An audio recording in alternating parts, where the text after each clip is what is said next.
Yan, ito na yung langis na ginawa. Yung nagawa namin langis. Oh, well.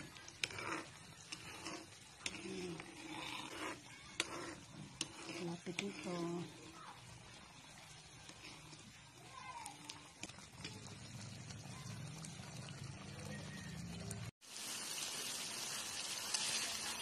Lapit na ito.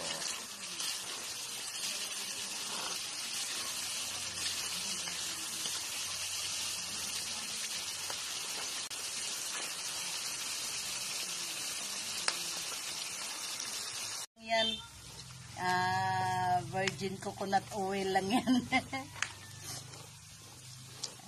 Para magmantika na siya. Oh. Pwede rin yan ipirito. Kasi diba may coconut oil din? Alam mo ba dati, Ate Flor, pag hindi ako di ba sa banwa pa mabakal ng mantika. Walang mantika, mga tiyangge. Uti, pwede na to, huwag nang batukin. Ito na yung langis na nagawa.